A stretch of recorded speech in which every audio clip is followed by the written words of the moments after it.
ইস বাবা, কি নোংরা! ঘর দুয়ার কি ঝাড়টা দাও না তোমরা? ঘর দুয়ারটা তো একটু গুছিয়েও রাখতে পারো নাকি? হ্যাঁ, আমার মেয়ে হওয়ার পর থেকে আমি অনেকের কাছ থেকেই এই ধরনের কথাগুলো শুনেছি, আর বেশিরভাগই মেয়েদের কাছ থেকেই শুনেছি, কারণ ছেলেরা এইসব বিষয়ে খুব কম মাথা গলায়। আমি তাদেরকে একটা কথাই বলতে চাই যে তুমি কি কখনো মা হওনি, নাকি তোমার বাড়ি কোনোদিন বাচ্চা ছিল না, নাকি তুমি কখনো বাচ্চা দেখোনি? এই বাচ্চা থাকলে ঘর দুয়ার অগোছালো করে রাখবে, এটাই স্বাভাবিক, যে বয়সে যেটা মানায়। আর ওরা এখন ঘর নোংরা করবে, অগোছালো করে রাখবে। নিশ্চয়ই আপনারা আর আমার মতন আদ্দামুড়ি মহিলারা ঘর নোংরা করে রাখবে না।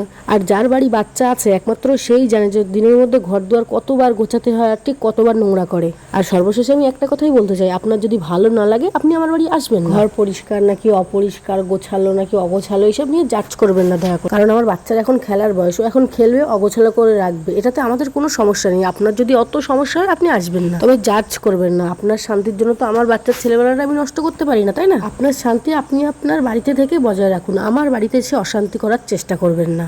হ্যাঁ, কিছু কিছু মানুষকে এইভাবেই ঠিক উত্তরগুলো দিতে ইচ্ছা করে, কিন্তু দুর্ভাগ্যবশত সামনাসামনি উত্তরগুলো দিতে পারি না।